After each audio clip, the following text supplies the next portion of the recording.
Hey everyone, Zach here. So you may have noticed that there wasn't an episode last week. Well, we did record one, but I had something come up and was unable to edit it until now. Don't worry though, we recorded an episode this week as well, and it'll be coming out on Friday. Now please enjoy this semi-dated release.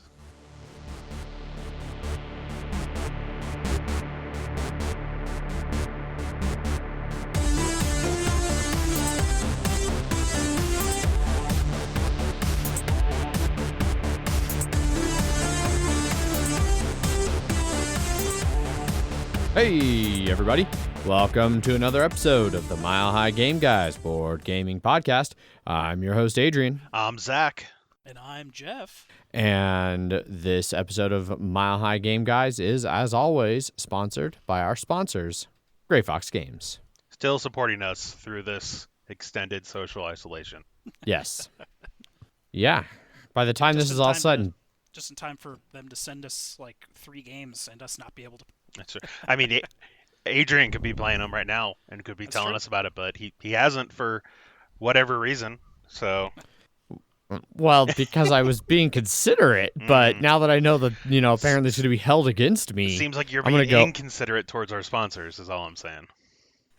I was actually thinking about doing like as much as I hate the concept of unboxing videos, I was thinking about doing an unboxing stream just to do a stream of something at some point. So we'll see. Just make sure that camera doesn't freeze Yeah, right? because it's snowing. It is. Yes, it got cold today. It was pretty warm yesterday, and then sometime overnight, the temperature began to plummet, and it got cold and snowy in mid-April. I mean, that This is Colorado tradition. tradition. Yeah. Oh, yeah. I wouldn't be surprised to see snow in May, realistically. Maybe not like right here in Denver, but the foothills, definitely. Well, it's going to be snowing tomorrow, too, so. Yep. Luckily, Megan and I both have the day off, so we won't necessarily have to go out in it. I don't know if she's still going to go to her eye appointment or not, Gotcha. but she's got an eye appointment tomorrow.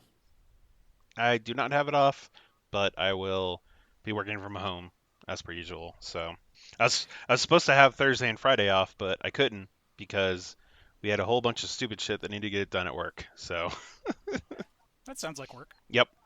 Luckily, though, they're at least letting me bank those holidays. So, That's good. yeah. Yeah, that is good. I'm just off all the time right now. When is your start date?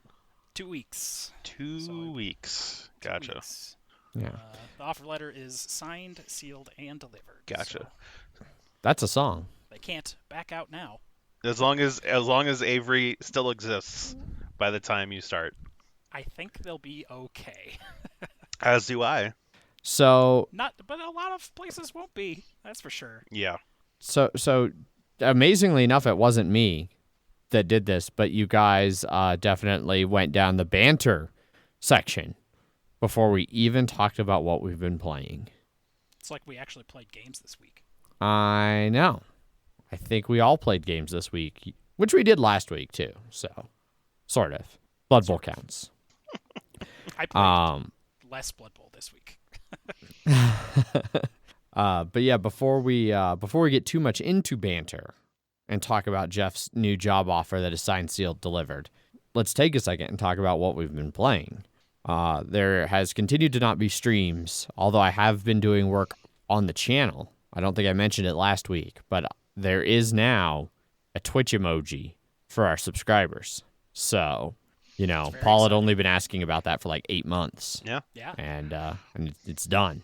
The monkey paw wish has been granted.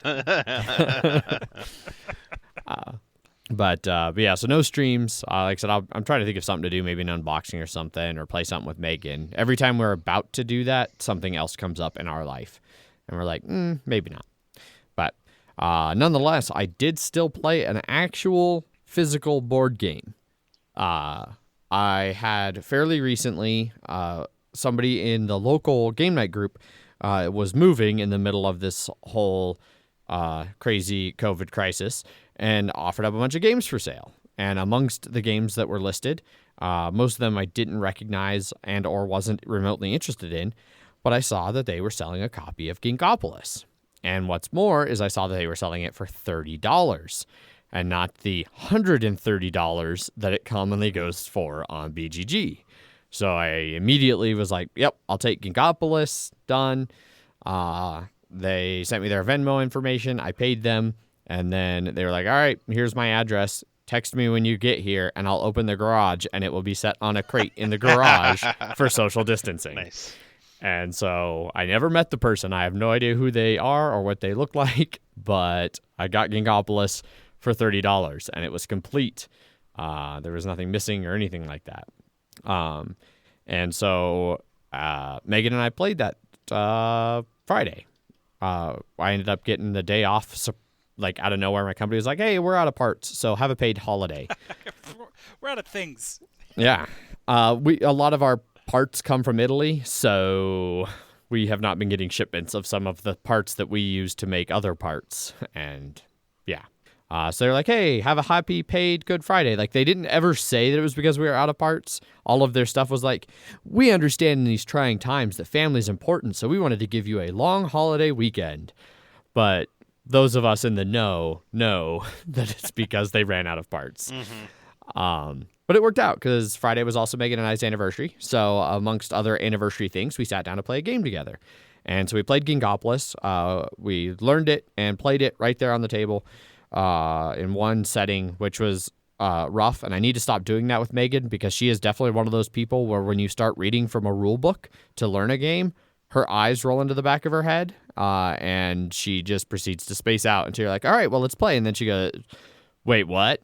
What just happened for the last hour? Great. But we had a lot of fun with it. So Ginkgopolis is like a little city building kind of game. You start with a grid, a 3x3 grid of building tiles that are one of three colors, and the color relates to kind of the resource that they represent. Blue is building tiles, yellow is points, and red is like resources. And you, on your turn, will have a hand of 4 cards, and you choose one of the cards to play face down, and then you play a building tile potentially with it. And once everybody's played their cards, you reveal them, and starting with the first player, you go around and resolve them based on whether you played a card with no building tile, there's like 2 types of cards, and so if you played either type without a building tile, you do one thing, and then if you play one type with a building tile, you do one thing, and if you play the other type with a building tile, you do a different thing. So you do there's 3.5 actions you can do. And basically that's either building up that center grid or expanding off of the edges or just getting building tiles or resources into your little pool. And you keep playing like that until either somebody puts out all of their resource tokens or the stack of building tiles has emptied twice. And then there's some end game scoring and you see who won. And that doesn't even remotely do justice to like the intricacies of the game. Because like as you're building up, basically when you build on one of those on any building tile, you'll put some of your resource markers there based on the height of the stack of tiles. And then somebody else, if they build over it, you get points for all of your tokens that were there, and then they get removed. And whoever just built, they put their tokens on top, up to the height of that stack. But if you cover up your own tokens, you don't get any points. So you want people to cover yours, but at the same time, people don't want to cover yours because it gives you points. But at the end of the game, there's points based on like controlling taller buildings and districts of like colored buildings that are all orthogonally adjacent and stuff like that. So there's a lot of different puzzles in there. I really liked it. Megan warmed up to it from the rough eyes glazed rule start. And despite that eyes glazed rule start, she did manage to beat me 83-71, I believe, or no, 81-73, because it was less than 10 points. But yes, as is tradition, she beat me, and then she, as always, was like, oh, but just so you know, like, yeah, I beat you again, but I always feel really good when I beat you because you're really good at games.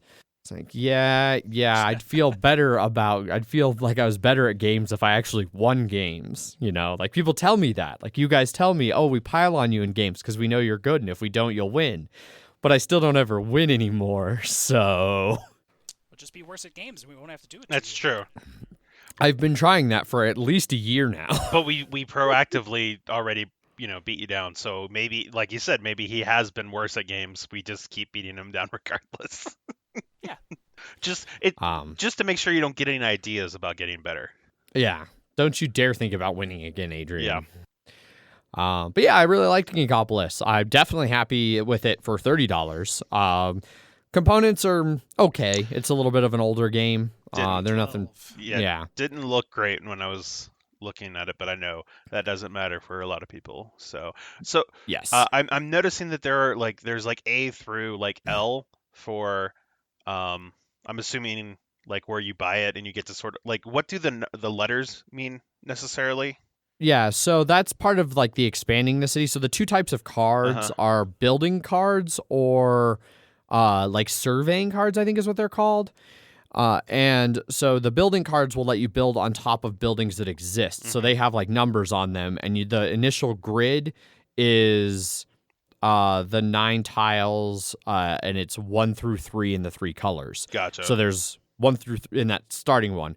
Well, then when you use the excavation card, which is a letter A through L with a tile, then wherever that the A through L tile is, you put a building tile there in its place, and you move that border tile to a spot that's adjacent to where it just was. Right. So that's kind of represents the outskirts of the city that keep expanding as you grow the city. So you're growing it out and also up. Okay. All right. Now that makes more sense. Yeah. And I'm assuming you get to choose where it goes. That's why there are some, I'm seeing in some of these pictures that end game stuff, there are some empty spaces, and there are some spaces with the L or J, and that's because at some point it's going to expand farther than just those tiles can go. I would exactly. guess. So, okay. Yeah. And so yeah, when you expand out, you have, if there's more than one spot it can go, you choose. And it even mentions you can, in very rare situations, not have a space where you can place it. You can make a boxed off area to where when you place, there's not a space adjacent to where you just placed. And in that case, you can actually rearrange all of the letters to put yours back in there. They just have to stay in alphabetical order around the board. Is there any sort of scaling for player count? Yes, in a few different ways. So the main board setup there isn't, but of all the building tiles, so the 3 colors of tiles, the yellow, red, blue, go numbers 1 to 20. Mm-hmm. The 1 through 3 always start on the board. You shuffle the rest of them face down and then remove an amount of them depending on the number of players. Gotcha. So it's not, so if you're playing it. Yeah, so if you're playing at 5, they're all in the game. So you do know they're all in there at 5, but then there's a lot more variability on what anybody's going to do in between your turns, because 4 people are going in between your turns versus a 2-player game where it's back and forth.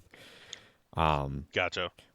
We played with the base starting hands, but normally it is a game where you draft your starting hands, and that determines your starting resources and some of your it's kind of, there's a small tableau building aspect where you'll build up cards where when you do a specific action you get extra resources for that action. Mm-hmm.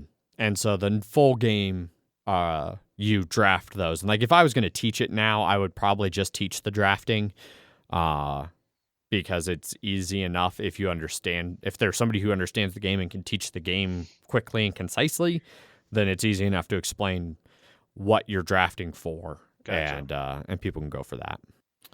But I think it'll be a good game night game. It played pretty quick once we got playing. So if you do, don't play. Yeah, I'd say still don't play it at 5 players. I would say give it a try at 3 or 4 at game night first, just in case.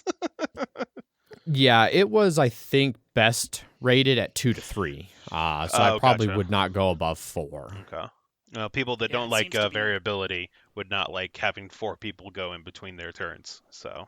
Yeah. It seems like it is pretty heavily not recommended. Yeah, 49% at over 100 votes. Actually, at 100 votes. So 49 votes. And some for crazy no. people think it's best at 5. 7 fucking weirdos. My one complaint with the game from a component perspective, is that in the rule book, it shows like blue, orange, green, purple, and I think white as the 5-player colors. In my box that I have, there is no blue. There's black, white, orange, green, and like this pinkish purple color that I don't like. But the player screens are still the original colors. So I had a blue player screen but black tokens. And it was like, well, this is dumb. Just go at it with a Sharpie, man. I don't think it works in that direction. Make it black is all I'm saying. Just the player screen. Yeah. I'd rather not. Get crafty. Yeah. I like the art, so I would like to keep the art. I wish I could reproduce it, but with using the black. Should be fine. Should be easy enough. Barely I don't. Inconvenience. Yeah. Don't think that's gonna work.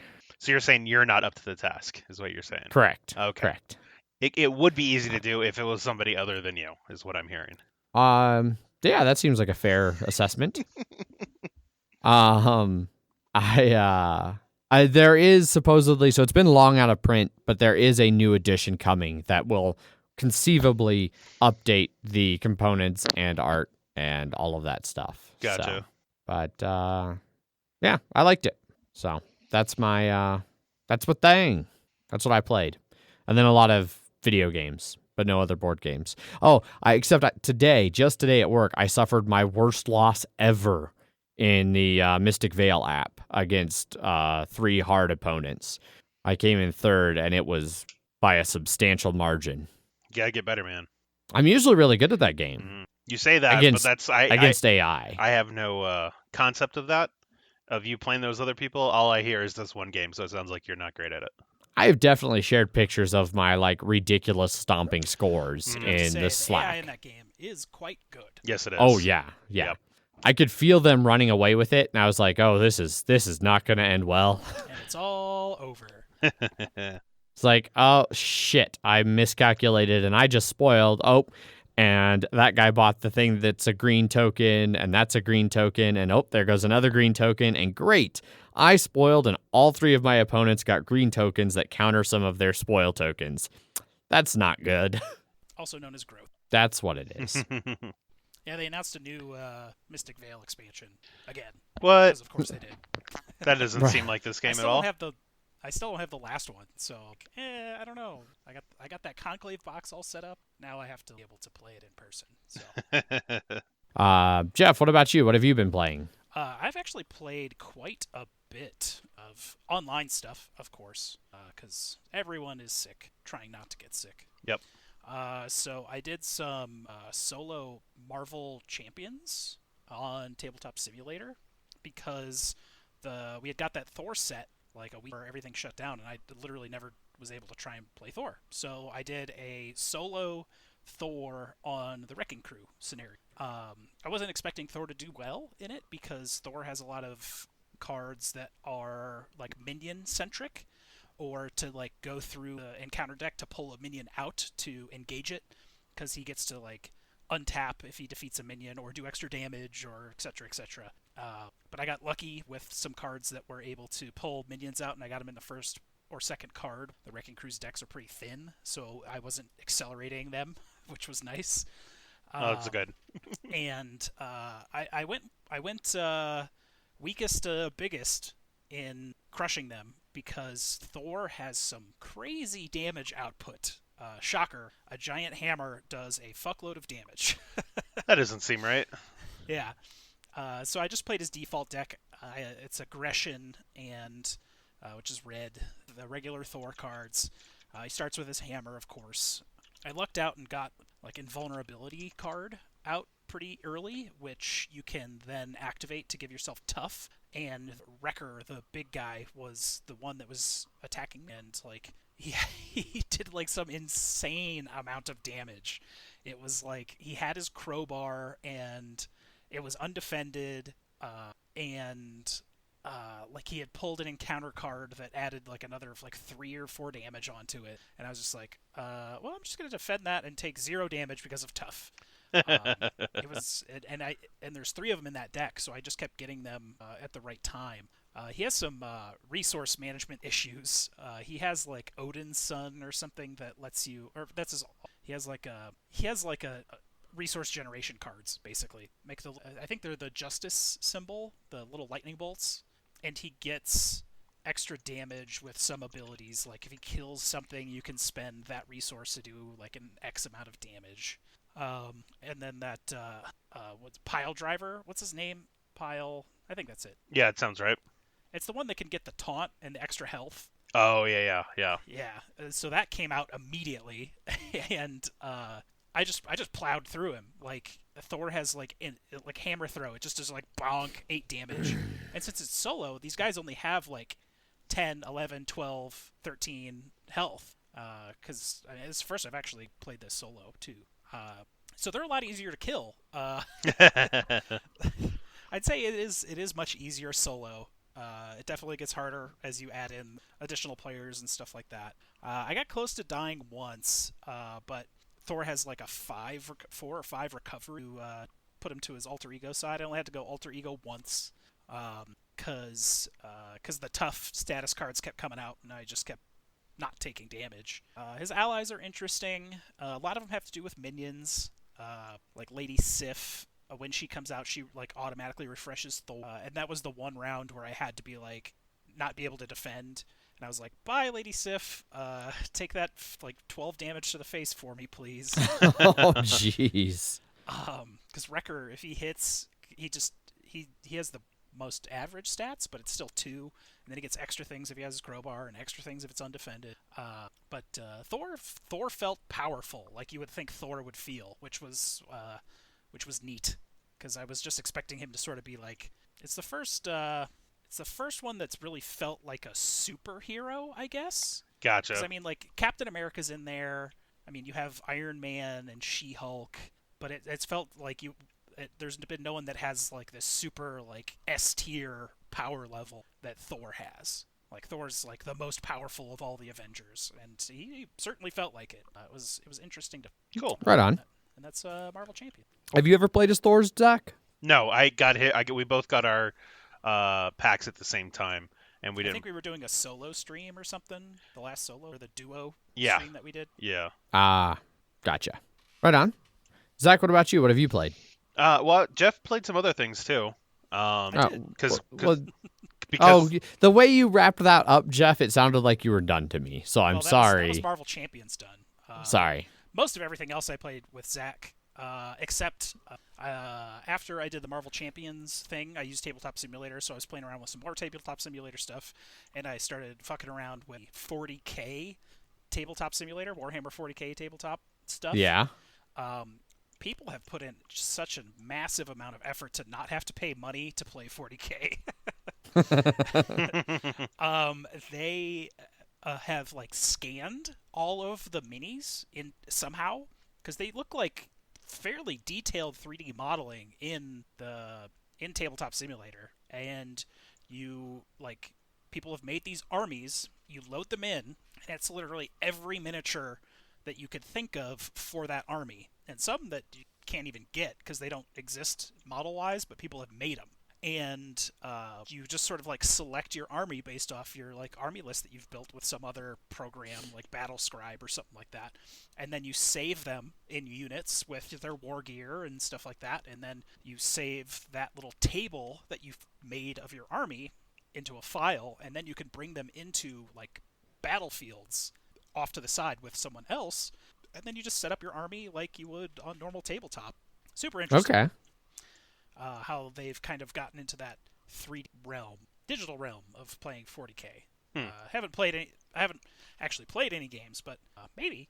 I don't know. It's I have to learn the rules. 8th edition's very different.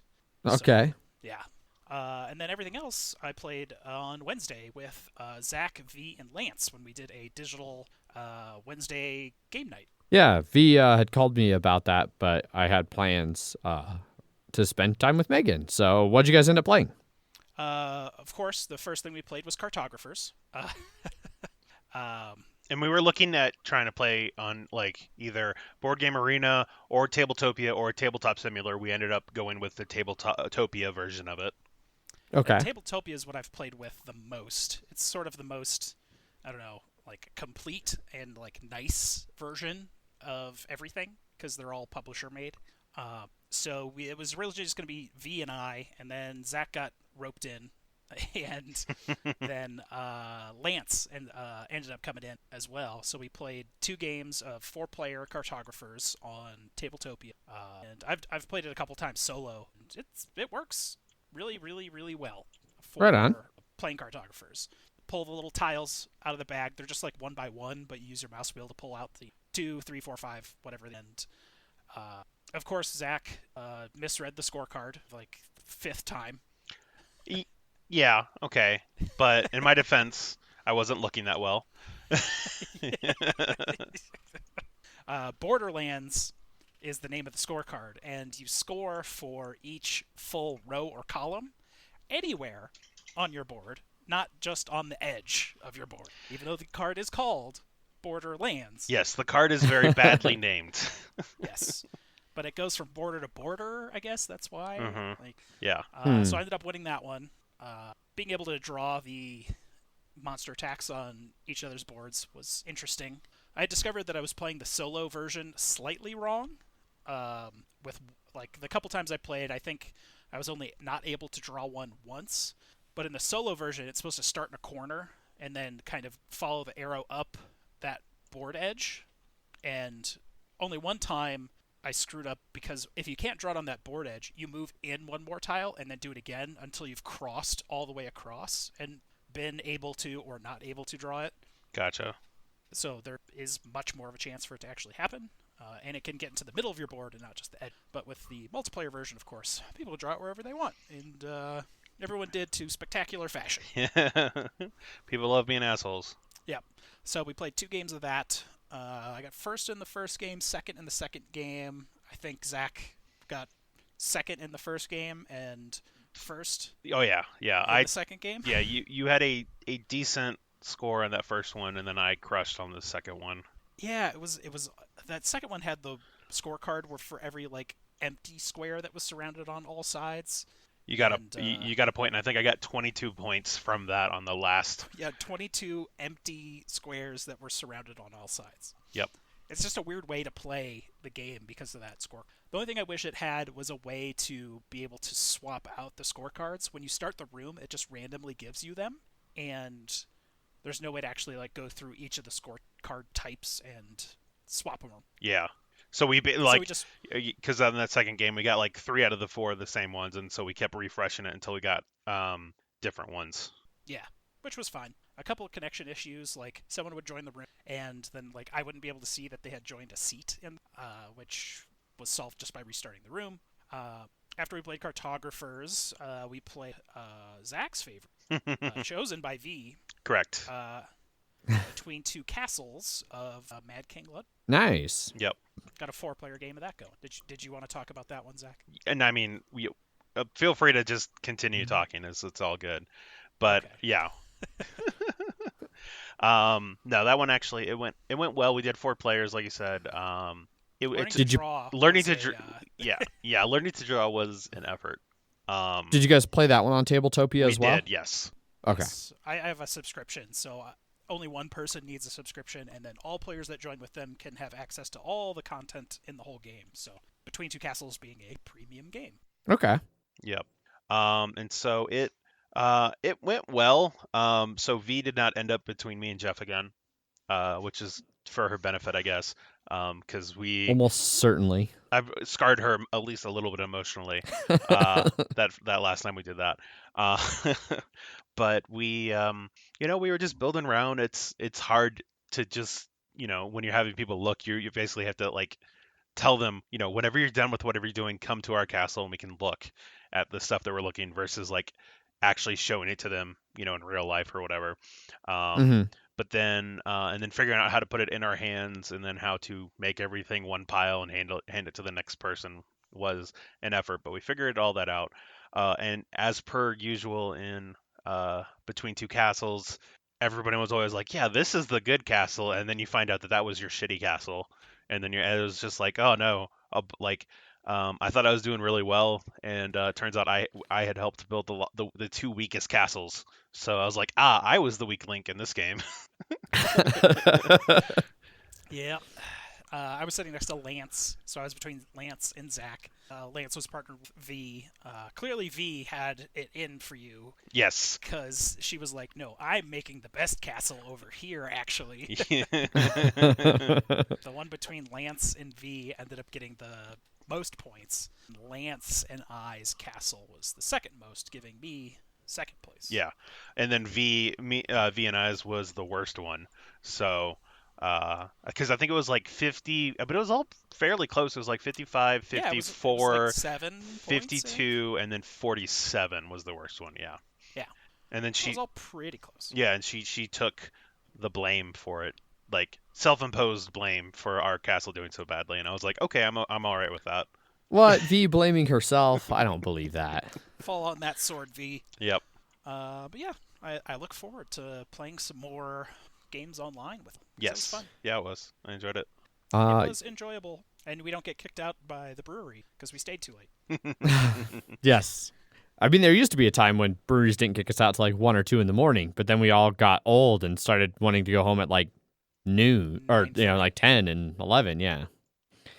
Yeah, I'm gonna try to play. I'm gonna dabble, Oh God, Ooh. but Adrian's a dabbler now. yeah, Nick and I are planning a game of Root online for Wednesday. Gotcha. So we gotta track down a couple more players, but Yeah. Yeah. You might coordinate with V and see if she can corral some people to join up and see if people that way. yeah. I did also forget that I did play D&D last Monday after we had recorded, so just about a full week ago. Or maybe it was Tuesday. I think it was Tuesday. I don't know. Anyway, yeah, the group I DM for, we did a session remotely that was partial success.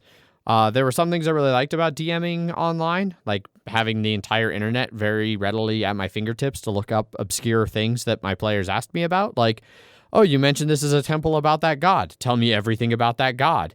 Oh, shit, I didn't plan any of that. I didn't think you'd ask. Let me Google. But we had some issues, despite the fact that almost everyone in the group has at least some kind of a partial tech background in terms of like the households. Like, so Megan's 2 kayaking friends, Dan there, he works from home and does, I think, software stuff. So I expected him to have like a nice computer set up. And Rachel, the woman from game night in my work, she's a software developer as well, and like I expected her to have a better like work from home computer, and she's been like working home for a while, so I thought she'd have a better like computer setup for video conferencing type stuff. And then I've got like the streaming studio, and I thought Megan would be the weak link on her like mediocre laptop, but that was not the case. So we were having a lot of issues with people's video coming through and stuff like that. And so it just it felt a little bit more disconnected between everybody than playing in person, which I think is probably at least a little bit normal. It was just pretty jarring for me. So we're still going to try and play online, I think is the plan, especially because I actually spent a little bit of money to get modules and stuff for Roll20 to make it work. So we're going to keep doing that for as long as the social distancing goes on. But I really cannot wait to getting back to like going over to somebody's house and meeting and playing in person. That'll be great. The one nice thing was we did get to play for like 4.5 hours instead of like 2.5 to 3 hours. So the extra bit of time was nice because we were all able to meet much earlier than normal. So that's everything I've played now. Gotcha. Woo. Woot. So yeah, so now we can move into some banter stuff. We already did cover Denver weather. It's cold and snowing. As it wants but to do. Yep. yeah. Today was also The second season has begun. The taste of spring. The third season of the year has begun. Second winter. Yes. Yeah, it was fucking cold this morning, scraping off my Forerunner. The wind was really blowing, and it was blowing like this sleeting snow stuff that was super obnoxious. I did not like it.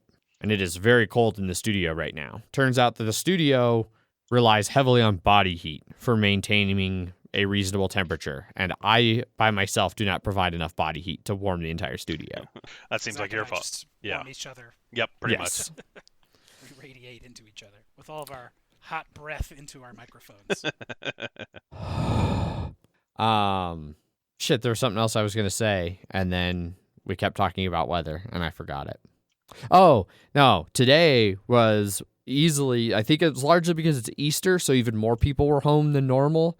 But today was one of the most eerie days for me of driving through town and really feeling like there was no one out. Because for most of the last 3 weeks, I've been like, there's still too many people on the road and in parking lots and things for it to be, mostly shut down, stay home, isolate kind of a situation. Today, however, there were a lot of parking lots that I'm used to seeing mostly full that were completely empty, and that felt much, much more eerie than it normally does. I think the cold, blustery weather did not help. Seems right. I went and picked up a pizza yesterday. It felt incredibly empty in Rhino because it's a weekend, and I'm used to that being absolutely nuts. And I was like, oh, there's still cars here. Yeah. I need to go eat at Walnut Room again someday. I haven't eaten there since I worked at Epic, which was well over a year ago now. They took this time to completely redo their interior. They have resurfaced their floors and repainted all the walls. And in the midst of all of that, right, they set up like a Ring doorbell on really? their front area. They're like, ring this if you have a takeout order. We'll come get you. Nice. Of course, you have to touch a doorbell, but Yeah. I got Torchies today, and I've gotten Torchies a few times since the social distancing went into effect. And today was like the day they have at some point since the last time I was in there, they implemented even further controls where they have weird barrier set up in little tables where they'll put your food out there, and then they're like, all right, yeah, go all right, you're Adrian, you said? Okay, you're going to be down there at that table for the A's, and you should be one of the 2 bags that's sitting there, and you can go get your food, and then you can get the fuck out. I got Fire in the Mountain a couple weeks ago, and they just sort of had a barricade at their front area with someone there, and then all the food was lined up, and they're like, what's your name? And then they just hand it to you. Yeah. But Quick they still aside. have $4 draft Mondays to go. If only I was still drinking, I would go get more to-go beer. What about you, Zach? Any bantery, interesting life stuff? Any exciting adventures to go get fast food or anything? Not really. Mainly just been sticking here, making crock pot stuff. Delicious crockpot Yeah. stuff. Yep. And it's been a trial of me finding recipes online and then making it and then being like, oh, this isn't that good. How can I make this better? And then just sequentially iterating on it as I figure out more and more stuff. I'm gonna be buying a new video card tomorrow, so I can actually. There's never been a better time. I know, to buy a right? new video card. Yeah, because I figured out that my current setup is barely not good enough for Half-Life Alyx to stream wirelessly between my Quest and my computer. There's basically you can watch the performance, and if it is because it's a 72 hertz refresh rate, it has to make a new frame every certain amount of milliseconds in order for it to not be stuttery. And mine was right at that line, but anytime anything happened, I would watch it go above it. I'm like, okay, well now I know that it is my video card that is the bottleneck in that, not the internet. So I wasn't sure if I wanted to buy a new video card, and that gave me the push I needed to do it so that I can play my Steam VR games wirelessly through my Quest versus hooking it up to a cable. What is your current video card? Is it a relatively new one? No, it's a 1060. Oh, okay. So it's it's the lower mid range from 2 generations ago, and so I'm thinking a 2070 Super. So that should get me good for a while, since that basically is performing just a little bit under the 2080 at the Mm. 2070s price point. I was like, yeah, I'll get that. I also have I bought a new 1440p 144 hertz monitor, and wouldn't you know it, my 1060 video card can't really use that monitor to its full potential. So I've never gone over 1080/60 on any of yours. Yeah. I don't think I have either. I'm sure once I go, I'll never want to go back. Yeah. And that's a bad slope. Exactly. Yeah. Well, I found there's a good like entry level Dell one that's like $280. So I was like, yeah, why not? And it has G-Sync too, which basically matches its refresh rate to your video card's FPS, so you don't get any of that screen tearing, which I always say. Yeah, it's built-in V-Sync. Exactly. And so, yeah, with that, my computer setup should be done finally after starting this job. That was the main thing I wanted to do. So I got a new monitor, a new chair, and a new computer, all that stuff. So I will finally I'm sure everyone has noticed, especially working from home, how shitty the desk chairs are. Exactly. Yes. Yeah. Yep. After sitting in a couple of weeks, I was like, oh yeah, no, this one was fine for like the 2 or so hours I would play like in a row before I'd go do something else. But sitting in it for like 8 hours each day, I was like, ooh, this is not a good chair anymore. Yeah. But yeah, because I think I booted. Oh, go ahead. And since you're working from home, that's a business expense, and you can deduct it on your taxes. I mean, sure. Yeah. I don't know. Probably there's probably some technicality about how much you have to use it for business versus pleasure. That's true. I know. I mean, it was the $300 chair, so we'll see if I can do that or not. What was that crazy expensive one that you saw? I don't remember. Where did I see it? You just said that.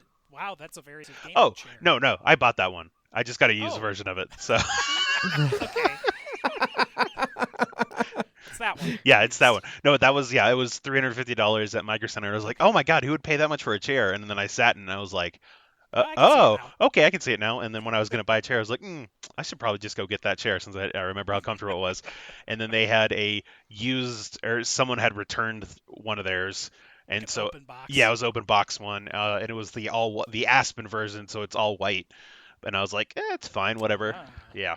The only thing I don't like about it is, so it has that pillow on top, like the foam pillow sort of thing on the top of the chair that you can sort of slide to move it. Headrest? The headrest, yeah. But no, I mean, but it's an actual strap that you just apply to it. Okay. But it's tapered towards a point, so if you don't at one point when you start moving it up, it will just sort of come off the chair. And so I ended up taking one of those hooks that you like put on the wall for like a painting. Command hooks? Yeah, the command hook. I basically put that on the back of my chair so that the stretch band doesn't go past it. Okay. Like a very expensive chair to have weird design issues. Exactly, right? Right. But yeah, no, that's basically been my life these past couple weeks.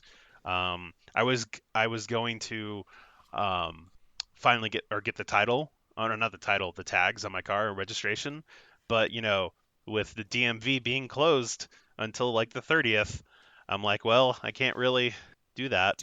Yeah.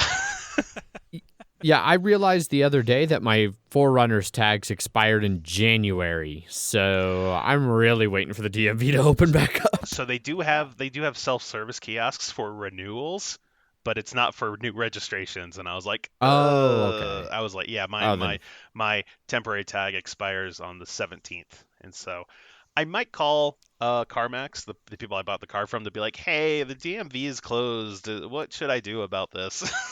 They might be able to reissue you another temp. I know, like Megan's car, she had some issues where like they had a phrase for it. It wasn't the title, but it was something related to the title. Yeah. Was taking a while to come in. Yep. And yeah, they had so told me they- that. They had told me that when I was if I didn't hear anything back by a certain time to contact them, and they would get another one. So I'll probably I got to do that this week. So, but I'm okay pushing that because that's $400 or $500 that I won't have to spend right now. So yeah.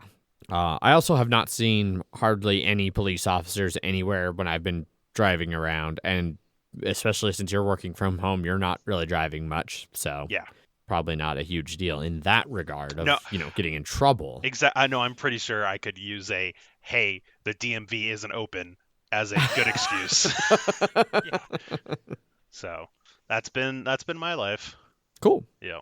I think that pretty much wraps up most of our bantery type stuff. Except for me having any. You did other stuff. I don't know, Jeff. You talked during banter. You spoke. See, I don't. This being socially distanced is fucking with my entire ability to actually produce a show. I don't have the visual clues I need. That seems like that's your He's fault. just giving you the middle finger the whole time. Yeah. Like off camera. So Jeff, what about you? What's been going on in your life? So I did offer letter. Gonna be Yep. working there. Gonna be making more money there was at Target after 6 years. Nice. Yeah. Get fucked, which is Target. nice. Fuck. Benefits are nice. I have a 401k again. Nice. Woohoo! Uh, What kind of matching? Any? yes. I don't remember the exact percentage. 3%, 4%. That's not bad. It's dental insurance. Commute's gonna suck. Yeah, I saw It's that. about 40 40 minutes or so. Yeah, from where you are right now. That's why you got to move up closer to us. I looked and it was Yeah. like 30 minutes from my neck of the woods. So Yeah, Westminster. Right on. Any other banter things from either of you? nothing from me. Cool. Jeff, any bloody minute? Nope. I still have to play my next game. It's going to be Goblins on Undead, and with both of my mummies either dead, missed next game, I have had to buy a brand new mummy, and we will see what my inducements look like. Goblins shouldn't be hard, but he still has two big guys, so I got to smash those goblins. It looks like the Skaven are going to definitely take a solid first place. He's had so many amazing stat ups. He's got 2+ strength, a plus edge, and a plus move on his Skaven team, which is absolutely insane for stats. Stat rolls on a first season team. He's basically able to do whatever the hell he wants with the ball every turn. So Skaven are bullshit. You said this was the Fumble or Blood Bowl 2? This is the Fumble Okay, all right. League. I think I don't remember if I played Paul the Vamps again. So I guess I did play it. It was Paul and I playing Vamps on Chaos Dwarves. His Chaos Dwarves have not gotten a single casualty in his first two games, and that held up into the third game against me, where he also didn't get any casualties. I got pretty lucky with my Bloodlusts until the end of the game. Paul was raging the entire time because I wasn't rolling ones, and I had like 12, 15 activations without a Bloodlust, something like that. Oh, wow. Not rolling Damn. two. At the end, my average was slightly better. It's like 83% is what like 2+ rolls are supposed to be. I think I was at an 87% at the end of the game. Ended up scoring, and then we were fighting over the ball forever. We were both out of rerolls, or at least I was out of rerolls. And then I was rolling double both downs 3 turns in a row, so it was just constant turnovers, which gave him enough time to be able to pick up the ball and score with a fancy 1-0 instead of a 0-0 tie. That Vamps came out okay. I bought another Thrall, so now I actually have 12 players, which is important because they keep eating each other. Vamps are bad, but that's why I'm playing them in the worst version you could possibly play, Blood Bowl 2.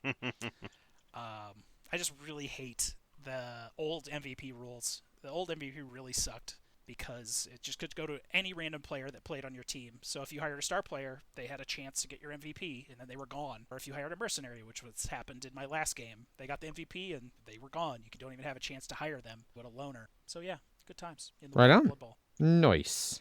Well, I think in that case, we're ready to move on to some news and Kickstarters. Yes.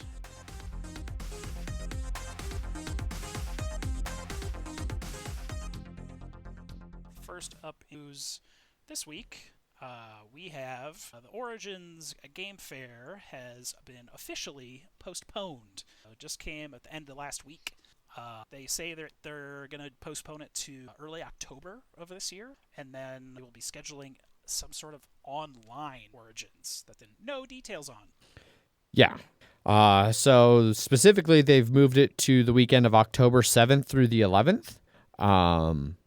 And they put out this whole press release, but it doesn't really give a lot of information about, like, I don't know, hotel rooms and shit like that. And they say that they've had discussions with, like, the city of Columbus and the convention center and the hotels, but I haven't heard anything about any of the local hotels working with people or not, or what they're going to do with that. For the online convention, this press release does mention that they're doing the full virtual convention. Will feature an exhibit hall where you can demo and buy games and merchandise, and that there will be different streaming workshops and educational seminars with guest authors, artists, and game designers. And then they're going to have some kind of a sign-up system for online games through things like Tabletopia and stuff. So, Always use more games on table. Very true. yeah. So, yeah, I know there was a like stay-at-home con or something that people were doing on Twitch. Like had a bunch of like TV show personalities and stuff like the Expanse guys did a Twitch stream panel for. So I mean that sounds something similar to that. yes. And we'll have more information probably about the online version, at least here soon. It's going to be during the original weekend of Origins, which is in June. So we still have a little bit of time for them to kind of put that together. It's crossed. Yeah. Well, yeah, the online one in June, I think they should be able to put something together. Now, it'll be interesting to see, like, if they massively ease travel restrictions and people are doing other things in June, like, how will an online convention go at that point? Like, I think it'd do great right now when everybody's stuck at home, but is everybody still going to be stuck at home in June? I don't know. But, Find out. yeah, indeed. Next up on news. CMON has some troubles in the Hong Kong stock market. Stock being halted. Yeah. So this has kind of been like a back and forth little situation that I haven't followed too closely because I don't super care. Boyd went into some breakdowns of it over on our Slack channel. But basically, CMON, which is traded on the Hong Kong Stock Exchange, had trading on its stock suspended on April 1st. And it was warned of audit issues, namely that there was differences between like prepayment balances and a distributor agreement for $1.5 million and stuff like that. That they wanted to basically the Hong Kong Stock Exchange wanted to audit them. Yeah. Then not it's.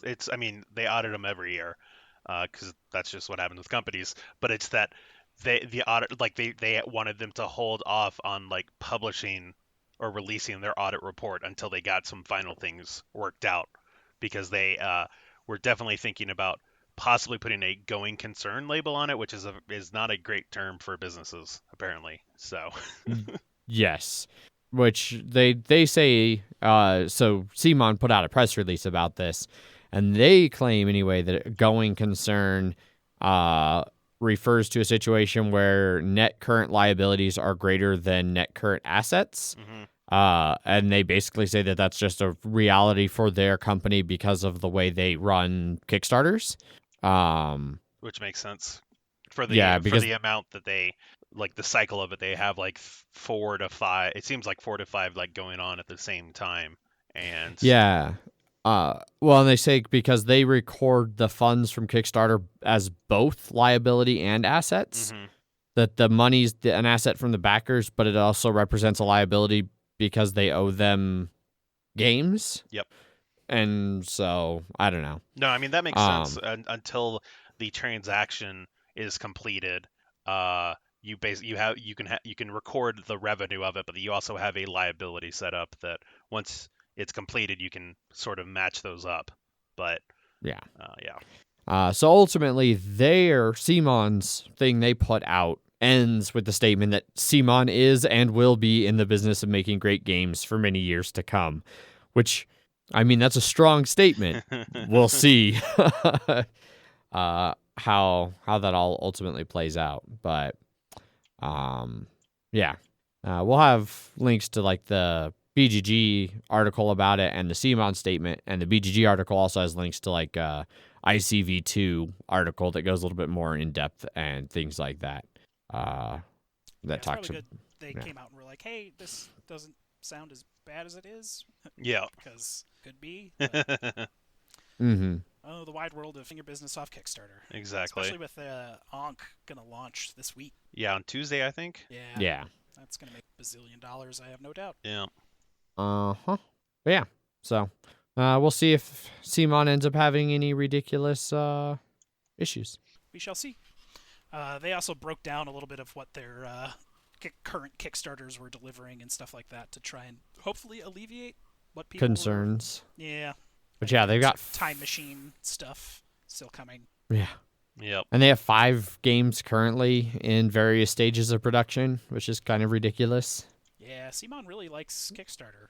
I'm surprised Kickstarter hasn't gotten on them about that, because I know they'd cracked down on some people who were running multiple simultaneous projects before each previous one had fulfilled. Yeah. So, I don't know. Maybe it's just that they've showed that they can do that successfully. I don't know. Yeah, they've done like 40 plus or something like that. Yeah. A lot. Well, on to our last business news. Some details have come out about the Terraforming Mars dice game. Yeah. And we're sure this is real, right? Because I did just notice that this was released on April 1st.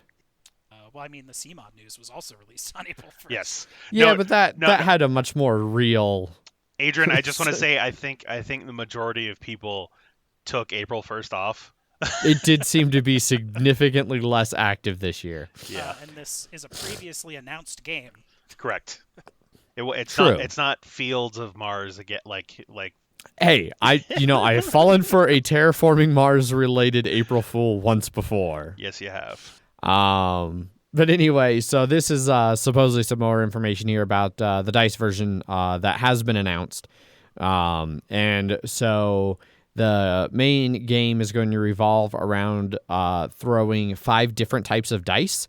A green die that has plants, microbes, and animals. Yellow die that has money, science, and something else. Red that has heat, space events, and something else. A blue die with water, electricity, and oxygen. And then a gray die that is steel, titanium, and cities. And there's varying amounts of each one on those. It's not an even distribution on each die. Yeah. You will still be terraforming the planet, and there's still going to be a whole bunch of cards that share the artwork and feel of the original game, they say. You're still your own corporation with unique abilities. But during the game, you play somewhat similarly, only instead of taking resources during the production, you're going to be taking all these different types of dice that you get based on what your production is. Then you roll them all, and then you use them to take different actions. So you can like trade 2 red heat symbol die to raise temperature. So if 2 of your red die come up heat, you can raise temperature. 3 of your plant die can be used to put a plant on the map. 2 water die to place water, so on and so forth. They have all these different breakdowns of what you can trade to do things. And then you can there's ways to keep some of them on your player board so you can use them later, just like you can stockpile resources in the base game. And then you play until people are out of dice or have committed them all. And then you rotate starting player and keep playing just like in regular Terraforming Mars. Map-related scoring is immediate because there's no specific player tokens. Like when you put you're just putting a water die out there and it looks like anybody else's. Plants or just anything. Because you're actually putting dice down instead of hexes onto them. And then you keep playing until you terraform Mars, just like in the base game. It looks like the oxygen and temperature tracks have been reduced. They're not quite as granular, so that should help speed the game along a little bit. And it looks like they only have 7 water tiles. So everything's just shrunk down a bit, and the dice chucking just makes it go that much quicker. Yeah, it So. seems like the oxygen track has an additional get a free plant space on it. Oh yeah, I see that right after Yeah. the temperature, a little bit after the temperature. Before. Oh yeah, I was counting down the wrong way. Yeah. But it seems like there's the free temperature boosts in the temperature, the free ocean tile, but oxygen adds that plant tile, which is an interesting change. The standard projects seem to be like spend so and so to get a die, and then the cards are like if you're using a gray die, it seems like you can, as a free action, flip it to whatever side you want. So a lot of dice modification cards and things like that. It seems neat. I will definitely play a Terraforming Mars dice game. So would I. Yeah, of all the dice game knockoffs that come out, this would be one that would interest me the most. But I think unless it really feels like Terraforming Mars in 30 minutes, I'll probably just choose to play Terraforming Mars in normal Terraforming Mars length. I mean, that seems like something you would say. So yeah. I just wish there was a good Terraforming Mars on Tabletopia or Tabletop Simulator that was English. I mean, well, the Steam has the actual app. Exactly, because they want you to buy their game on Steam now. Well, I emphasize good. It's fine. The problem is they don't have any expansions on it. So yeah, I've always liked the Steam version. Yeah, but it's like $25. Well, it's been on sale a couple times, but yeah. For like $20. Yeah, look, I get it, Jeff. All right. Yeah, I guess it's regular $20. So yeah. Maybe $17.99. Oh man, the horror. I think Asmodee had like a big bundle of all their apps. Yep, that on seems sale right. Not too long ago, but it was still like $50+ for Scythe, Small World, Xenoshift, and then the Lord of the Rings adventure card. Yeah, it's a bit steep. But yeah, Terraforming Mars dice game. Hopefully we'll have some more information soon. And that is it for news, as Jeff said. Which means it's time for Kickstarters. Indeed. First up in Kickstarters this week, we have Excavation Earth. Excavation Earth is just funded $46,000 of its $30,000 goal. About 734 backers. 2 weeks left to pledge this one, which you can pledge at its most popular pledge of $85. And its shipping is listed at between $20 and $40, depending. Oof. Yeah. Well, okay then. Yeah. So Excavation Earth is the latest game from David Turkzy, I think maybe how you pronounce his last name. He is the designer behind Anachrony, Kitchen Rush, and Dice Settlers. And he has teamed up with Yi and Gordon Calleja, who did Post-Human Saga and Vengeance. And they have come up with this card drafting, set collection, market manipulating, resource trading game where essentially something has happened and humans have died and are gone. And extinct. Aliens, extinct. And aliens, turns out, go fucking bonkers for the relics of extinct civilizations and their art. So you are various races of aliens that are racing to Earth to excavate human artifacts and curate art collections and sell things on the open market and the black market, ultimately trying to be the person who gets the most money. Jeff, you actually watched a video about this. You got a little bit more information about how this is actually going to play out?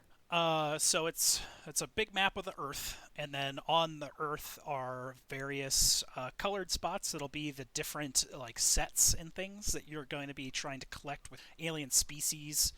There's going to be a mothership floating in orbit, and that's where you're going to have like your influence phase to be like who's the most influential race that is currently. And then you have your little player boards that'll be your specific characters / race, and that's where your like set collection and stuff takes place. But you'll be traveling across the globe and using various cards to excavate artifacts and such from the Earth using like these demand meeples to influence the market with, to where there's more demand, you'll be able to sell it for a higher price. Of course, if you sell first, the demand goes down, and anyone trying to sell that specific color will get boned which is interesting, which is probably going to be the most interesting part of the game, I would suspect. Getting to that market first. Of course, you can smuggle and smuggle on the black market, and your command is where the mothership comes into play. And then you'll be getting set collection from these different artifacts. They have different symbols on them, and as you complete those rows and columns, you'll get endgame scoring points for like your museum collections. Yeah. So it's basically card based because there's a bunch of these action cards that you're going to be using to kind of move your dudes around the map and do various actions. Yeah. It looks kind of interesting. I like the idea of being able to kind of manipulate that market a little bit, influence what artifacts are selling hot and which ones aren't. Yeah, because there's like the demand. There's like a supply for the demand things, and then there's like at the top of the board there's markets for each type. It looks like, and you'll be putting the various buyers onto there, but as they sell, they'll be going back to the supply, decreasing the demand. Yeah. I don't know. I really like the art style. The artist hasn't really done anything board game related, but I'm digging his alien art. Yeah, Philip Cruz from Yeah. Hamburg, Germany. They got nice like heat screened wood explorer tokens and a bunch of cool wood bits. Things like that. Yeah. Comes in the grand tradition of modern Kickstarters. It already has an expansion included in the first Kickstarter. So you can get new races and more player boards and things like that. Looks like they're going to go... I can't quite tell if these player boards are double layered, and they don't say, so maybe they're not. The iconography in this game is bordering on Race for the Galaxy levels of complexity, it looks like. Yeah, it's hard to say. Like, it might be stuff that really makes a lot of sense and is well referenced across the board to make it understandable, but it also might not. I've been We'll perusing the rule book, like sequence of reference. I'm just like, oh boy. They got a metal coin add-on that's included in the collector pledge, and like you said, Jeff, when we were looking this over, like the money's interesting, different types. They're very like each denomination is a very unique shape and size, so that's kind of interesting. Yeah, that's where like the command center, like the more influence you have in the command center, the more money you'll get for the next round, basically. Yeah. The alien money looks different than your usual, except there's that one coin Kickstarter that comes around every once in a while. They've done some cool alien money. This has been the next most interesting that I've seen. Yeah. It's good. It's a cool theme on a interesting sort of market manipulation game. Looks neat. Yeah. Indeed it does. So, I don't know. I might have to check this one out. Scrolling through here, I see there's a heavy cardboard video, so maybe I'll actually watch that and see if it looks interesting or not. I mean, if you got 3.5 hours on here. Oh, I won't watch the whole thing, but I'll at least watch the rules explanation and maybe a turn or two. Doesn't sound like you want to commit, Adrian. Definitely not to a 3.5 hour long video. So that's Excavation Earth. Indeed it is. Next up on Kickstarter. Next up on Kickstarter, we have Tales from the Loop, the board game. Very well funded, $163,000 of its $50,000 goal, just under 2,000 backers, and 3 weeks left to pledge this one, which you can for about $101 at its most popular pledge level, which will have shipping from $8 to $25. Yeah. So Tales from the Loop was originally an RPG, and then it got picked up and is now originally an art series. Yeah, that's right. It was originally an art series that became an RPG that became an Amazon original series that is now a board game. Yes. So it's been kind of all over the place. He's Swedish, and I have no idea how to pronounce his last name, but it's Simon Stalenhag, I think, is the artist's name. I'm sure that's wrong, but I Yes. don't have a good enough guess as to what would be right to try. Yeah. But these guys have done a whole bunch of other RPG stuff. They did Mutant Year Zero and like 2 or 3 different Tales from the Loop RPG sets. Bunch of stuff like that. Yep. This is another one, Jeff. You, because I was running late getting home from work, you had already kind of looked this one over. So how does this one play? So it's a 1 to 5 player cooperative tabletop game. So they actually don't explain how to play the game anywhere in the Kickstarter, so I have to go and watch videos. But it's a sort of Stranger Things, kids on bikes tale of these kids that I think this takes place in the 80s, of course. Yes. As it has to. As is tradition, the 80s. Is it a small town? It is a small town in Sweden. So what Tales from the Loop is? The Loop is a like Large Hadron Collider type particle accelerator, but this facility has been growing for many decades, and there's a bunch of weird like SCP level shit going on. So there's the weird government facility, and this is sort of just the suburbia that just happens to be around it. So it's going to have 4 scenarios that are like an hour and a half to 2.5 hours each, and then they all have to do with these weird events. So think of like a season of Stranger Things. It would be one of these, scenarios. Okay. There'll be some cool minis that are in this. They are done by the people that have done the Tabletop Dust game, the sort of like, what if World War II kept happening and now they have mechs? Right. Guys. Uh-huh. And then there's pre-painted and like non-pre-painted ones. The pre-painted ones look, fine, and they're not too much more expensive, which is nice.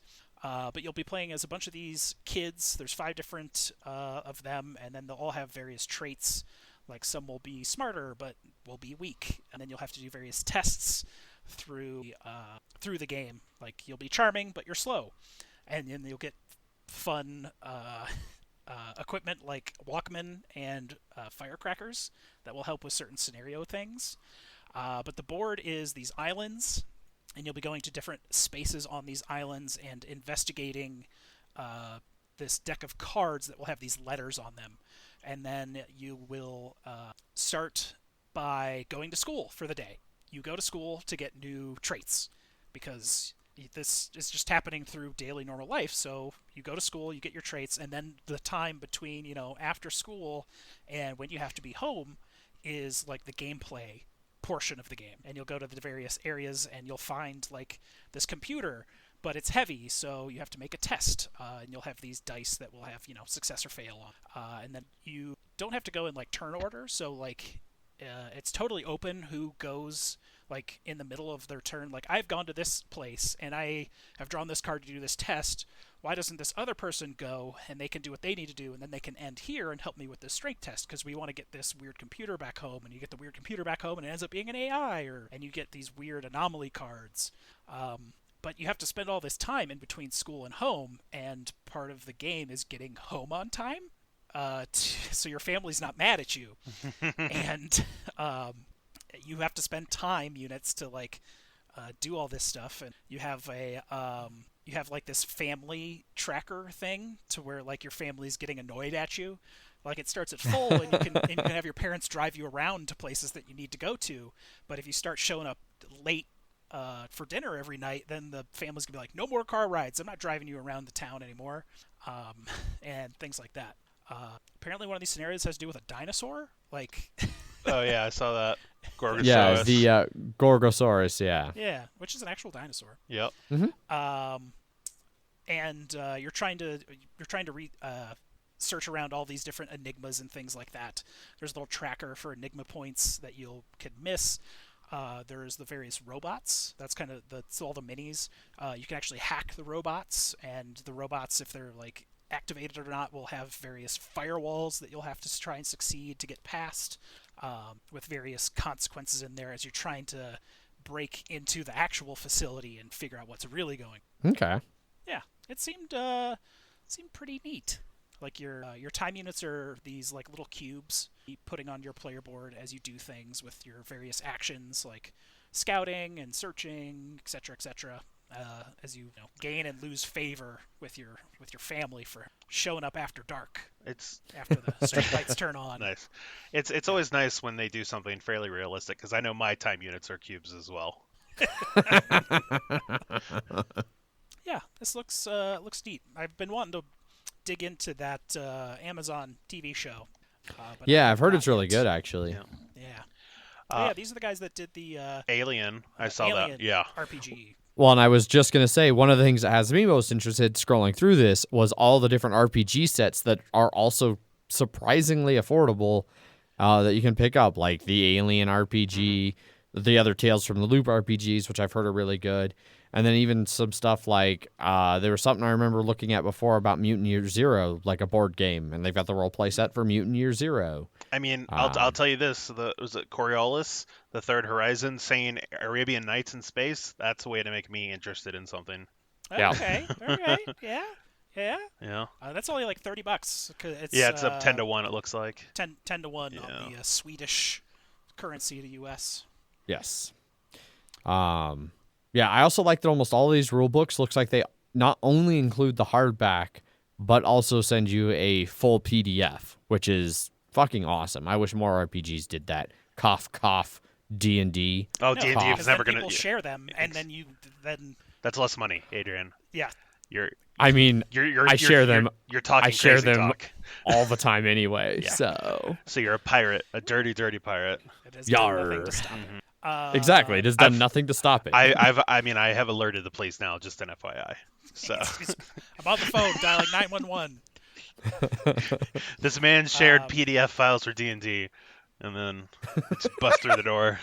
I'm going to get swatted now. Nope. There's a full print and play version of this game available for Tales from the Loop. Cool. So yeah, Nice. it seems cool. I am interested. The $101 version is the deluxe version. It's about $100 American. Yeah, with pre-painted minis and everything. Yep. The only thing I don't like is the start contract between, like, the minis look pretty well done, especially the painted, and then the standees they have. I just don't like how they look at all. You mean The angsty high school scales- children? No, not even that. It's the fact that it's like 2/3 of a person. Yeah, and the then, scale is yeah, way off. yeah.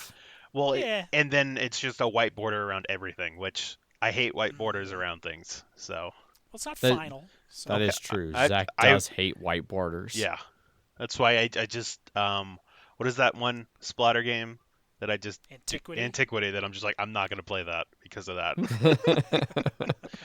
The rule book has a fucking white border. I can't. Oh, shit. All right, that's Tales from the Loop, the board game, though. So. Oh, and apparently it's also available on Tabletop Simulator. So maybe I'll give that a shot. Nice. Ooh, there we Yeah. go. Yeah, There we go.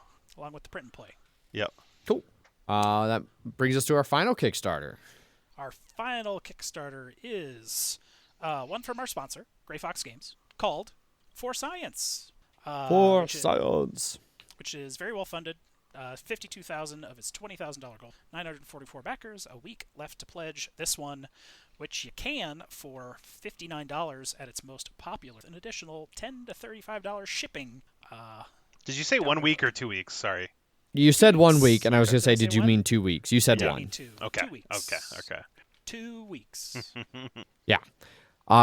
So, like Jeff mentioned, this one is from our sponsors. So, take things we say with whatever degree of salt you handle for that kind of thing.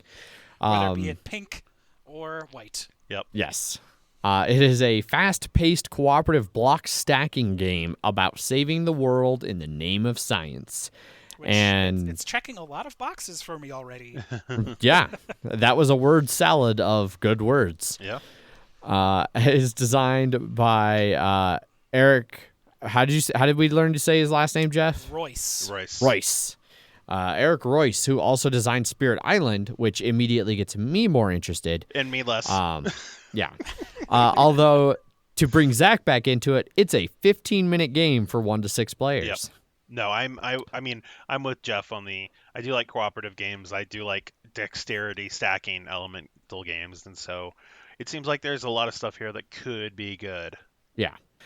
So basically, the way this game plays out is you are a team of scientists who are trying to cure these bioweapon diseases that have been unleashed upon the world. And as you're curing them, they're all based off of like existing viruses and illnesses, and so you're using what you learn fighting them to try and work on a master cure that will cure all disease for all time. And so the game is basically divided into 3 parts. There is the design phase, so you're going to have these cards that have like chunks of the viral cure on them, and basically they're the different colors and shapes of the wooden blocks connected by lines. And you're going to put 3 of these cards together to form what the cure for a particular virus is. And once you have that, somebody can take it and start trying to build the cure. And so that's where they start doing the stacking. And so if a card has shapes that are connected by a line, then those shapes must be touching in your physical structure that you make. And if the shapes are not connected, they cannot touch. So you have to like very carefully stack to get things to touch in this like intersecting connected drawing that they have. They do only have to be touching. It doesn't mean they have to be stacked on top of, though. Like, Yes. I give a good example of it sort of just being next to it and touching on the sides, but not touching the piece underneath that it is not supposed to be touching, just by a little tiny gap there. Yes. And so then once you've completed one of those cures and somebody has verified that it's a good cure, you take the stack down, and the cards are going to be worth different amounts of points that you can spend to get puzzle tiles for working on that master cure. And you're going to be putting those together kind of like a Tetris-y puzzle type thing where you're trying to complete groups of different color viruses, red, yellow, blue. And as you get fully enclosed groups of that, all of the symbols in that enclosed group get added to your track. And you're trying to get a certain cumulative score on that track based on what difficulty you're playing at. And there's a bunch of rules for adjusting that with number of players and difficulty and things like that. So it's fairly customizable in what your ultimate end goal is for each one of those. Yeah. Each of the roles that you play has like a unique power. The award-winning researcher has extra hand size for how well cure is your ultimate disease cure is doing on its yellow track. So certain classes will be able to do certain things. The Kickstarter comes with 2 sets of blocks. Yeah, they have the regular colored ones, and then they have monochrome ones or monochromatic styled ones that are for increased difficulty, but also to add towards the theme. Which I mean, like I think they look good, but like this is as a picture that maybe once you see them in person, it may not look as good. I'm not sure, but I like that they include both of them for the Kickstarter. Yeah. And you can especially. Oh, go ahead.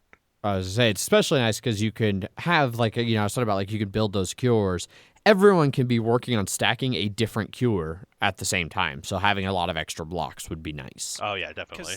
Because there's side research that you're doing with your specific character, as well as the main board research. The interesting thing about your side research is that your characters each have like its own base pieces that they have to use that you're building on top of. So you'll always kind of have like unique design with the other cards. Yep. Or you'll have to stack very interestingly, like this one that just starts on a yellow base, and that's you have to attach 3 other things on top of it. Yep. Every single time. Yes. Yeah, it looks interesting. Looks neat. Quick dexterity, fun games like this. Yep. Yeah, I really like that there's, they give an example on the Kickstarter here that there's like 2 very different ways that you can complete the same puzzle. And so I like that it's not super rigid as to which way you go about doing it, just as long as you don't break any of the rules about what pieces touch what pieces. And which pieces don't touch other pieces. Yes. Yeah. I don't know. I like it. I think it looks kind of cool. $49 to $59 plus shipping for a 15-minute game is a bit steep for me personally, but it does come with a bunch of wooden blocks, so I get that. I mean, I view it more in a dexterity game element in that term, like with a lot of wooden pieces, like you said. So, like junk art and some of those other ones that are more expensive. Yeah. So, that seems about on par with, especially with the extra blocks from the Kickstarter and stuff like that. Yeah. Yeah, it's they have a little, of course, the traditional expansion in the Kickstarter that Yeah. adds a new shape. They're star-shaped woodblock pieces. Are we sure this isn't a Stonemaier game? I just want to Yeah. double check. Yeah. They're gonna get sued off their asses. The both in both situations, the stars are just stand-ins. They said the shape is not final. I see. So that's just a stand-in to show that you will get 2 new shapes. Oh, I'm sure. Or no, well, a new shape, but one set will be full color, one set will be that monochromatic. I'm sure that as soon as they launched it, like Jamie called them, it was just like, "Hey, motherfuckers." Those look like my stars. They look like, yeah, I mean, they're both in St. Louis. They could just get in a knife fight or something. a star fight, a star knife Star fight. fights. Yep, Throwing stars. exactly. Shuriken. Yeah. It's also going to have these like little mutation cards that will change up how certain things work. They didn't really go into much detail of what mutation cards exactly do, but just another difficulty swing. The rulebook is super early as we were perusing it, but the text is there. Yep. One last little thing with For Science. They have 2 things going on with this one. A little bit here, and they give a like kind of a press release about it. So some of you may have heard when they initially started preparing to launch this game, they started planning this game. It was originally titled Science or Die, but then considering it was about curing viruses, and then a massive virus began to spread around the world, they decided that could be seen as being flippant, and so they decided to change the name a little bit. And they put out a press release here kind of addressing that, and that they, didn't want to just rebrand the game. And so they have partnered with Direct Relief, which is a charity that's working in the U.S. and internationally to equip doctors and nurses with medical resources. Not specifically for COVID, but lots of other types of working with like vulnerable people and diseases and things like that that are currently working a lot with COVID, but do more than just that. And so as part of this Kickstarter, at certain different income tiers, they are going to be donating different amounts. So they're doing $5 per pledge. And then once they hit six... And not from the actual pledge amount, from their own pocket. Yes. They're basically matching. Yes. And then there's special stretch goals that will unlock when they have reached $6,000 in donation and $10,000 in donation with Direct Relief. So, which I think is pretty cool. Yeah. And that's one of those, like, I totally get that reaction of like, well, we were going to release this game with this name, but things have changed. Indeed. The world's a different place. Yes. So, I like the name For Science better anyway. Agreed. So, yeah. So, yeah, that's For Science by our sponsors, Gray Fox Games. That's it for Kickstarters. All the Kickstarters are now done. Right on. Well, that brings us over to listener feedback.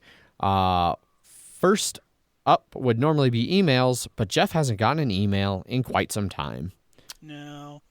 Emails at milehighgameguys.com. Indeed. We also haven't had any new comments, anything over on BGG threads or anything like that, but we did have a new comment on the YouTubes. So over on our Mile High Game Guys play Fog of Love, which was one of the 2-player games that Zach and Jeff did while I was in Japan, Silixer says, "Great video. Keep up the amazing work," which we intend to when we can get back to playing games live and in the studio. Yep. At some point in the future, we will continue. Or streaming. Yes. So that's it for listener feedback. If you would like to get a hold of us, there are multiple ways to do so. You can send Jeff and the rest of us an email. Emails at milehighgameguys.com. You can also find us over on Twitter, where I tweet under at MHGameGuys. I am Zach _MHGG. I am Jeff _MHGG. We have an Instagram account at MHGameGuys. And we have a Facebook page, facebook.com/MHGameGuys. Our website, milehighgameguys.com, has show notes with links to the news and Kickstarter items that we talk about, as well as links to things like our Slack channel, where there's all kinds of random banter and lately game organizing for online playing, things of that nature that you can come join and participate in.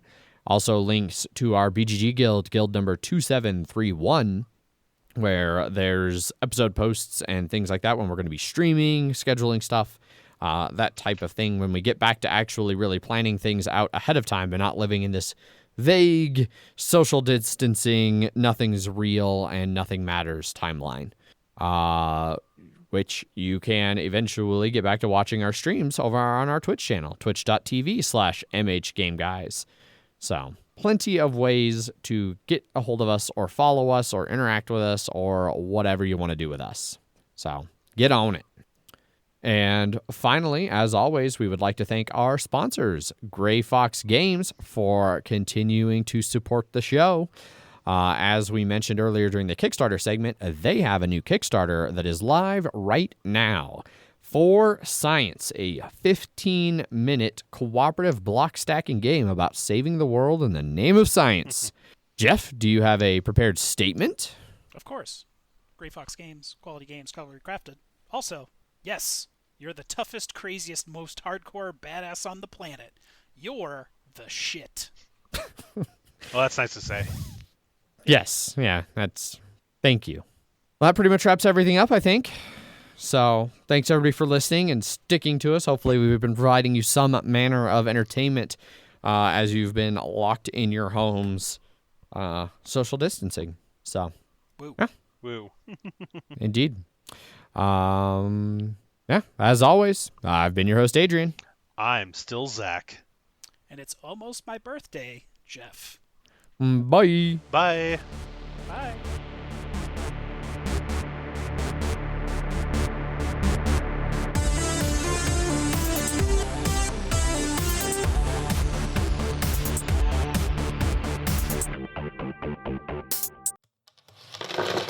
Punchboard Media, where we all Bring something to the table.